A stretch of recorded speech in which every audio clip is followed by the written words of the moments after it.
Learning with Subrata YouTube channel তোমাদের সকলকে স্বাগত। প্রিয় পঞ্চম শ্রেণী ছাত্রছাত্রীরা 2025 সালে তোমাদের সকলকে স্বাগত জানাই। আজকে আমরা করব রায়মার্টিন প্রশ্নবিচিত্রা 2025 সালের তোমাদের পরিবেশ বিজ্ঞানের সমস্ত প্রশ্নপত্রগুলো আমরা সলভ করব। 195 পেজ, যাদের কাছে প্রশ্নবিচিত্রা এসে তোমরা দেখে নাও। প্রথমে দেখো একের দাগের এখানে 5টা এসএকিউ প্রশ্ন বলেছে। অস্থি সন্ধি কাকে বলে?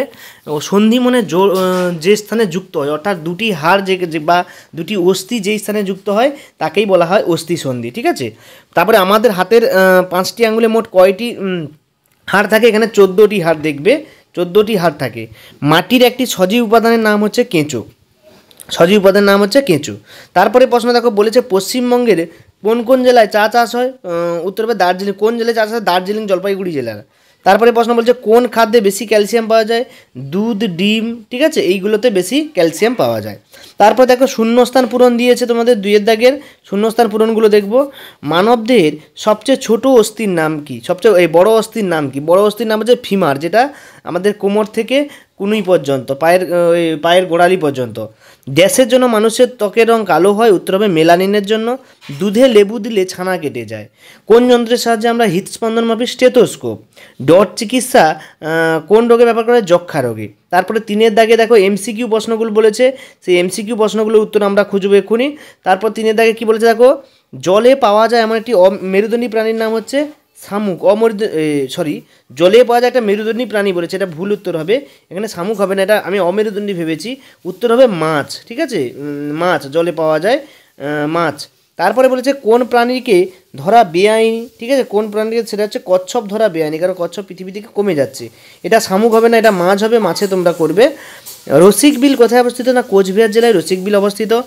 ত্বকে রোদ লাগলে কোন ভিটামিন তৈরি হয়? ত্বকে রোদ লাগলে ভিটামিন ডি তৈরি হয়। ভিটামিন ডি ত্বকে রোদ লাগলে তৈরি হয়।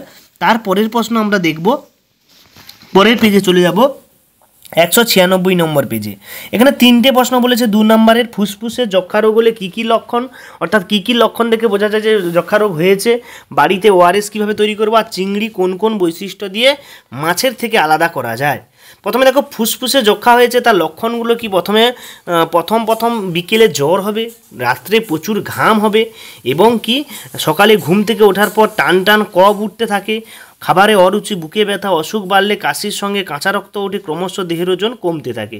তো এই লক্ষণগুলো যদি কারোর মধ্যে থাকে বুঝবে তোমাদের মধ্যে যক্ষা রোগটা হয়েছে। তারপরের প্রশ্ন ছিল বাড়িতে কিভাবে ওআরএস তৈরি করব? না, প্রথমে বলেছে প্রথমে জল ও 20 মিনিট ফুটিয়ে ঠান্ডা করে নিতে হবে। এরপর 1 গ্লাস ওই ফোটানো জলে 1 চামচ চিনি আর 1 চামচে নুন দিলেই ওআরএস তৈরি হয়ে যাবে। ঠিক আছে, নুন, জল এবং চিনি দিয়ে ওআরএসটা তৈরি করা হয়। পরের প্রশ্ন বলেছে চিংড়িকে মাছের থেকে কোন কোন বৈশিষ্ট্য দিয়ে আলাদা করা যায়? না, এখানে দেখো তোমরা যে চিংড়ি একটি অমেরুদণ্ডী প্রাণী। চিংড়ির গায়ে আঁশ ও পাখনা থাকে না, আঁশ ও পাখনা থাকে না। চিংড়ির দেহ শক্ত খোলকে দ্বারা আবৃত থাকে এবং চিংড়ির সন্ধিল উপাঙ্গ থাকে। এই সমস্ত বৈশিষ্ট্য দিয়ে চিংড়িকে মাছের থেকে আলাদা করা যায়। তো এই হচ্ছে তোমাদের টোটাল প্রশ্নপত্র হচ্ছে 1 নম্বর স্কুলের প্রশ্নপত্র। 1 নম্বর স্কুলটার নাম আমি বলিনি, ওই স্কুলটার নাম হচ্ছে Santragachi Ramakrishna Mission High School. তো এরপরে প্রত্যেকটা তোমাদের বাংলা, ইংরেজি, গণিত, পরিবেশ সমস্ত সেটগুলো পরপর দেওয়া হবে। তোমরা চ্যানেলটি দেখতে থাকো, লাইক করতে থাকো, শেয়ার করতে থাকো বন্ধুদেরকে। কোনো সমস্যা থাকলে কমেন্টে লিখবে।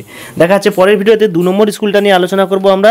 তো দেখতে থাকো। 2 নম্বর স্কুলটা আছে হলদিবাড়ি, হলদিয়া একটা স্কুল মেদিনীপুরে। তো সেখান থেকে আমরা করব। সকলকে ধন্যবাদ। দেখা যাচ্ছে পরের ভিডিওতে। অবশ্যই তোমরা লাইক করবে ভালো লাগলে।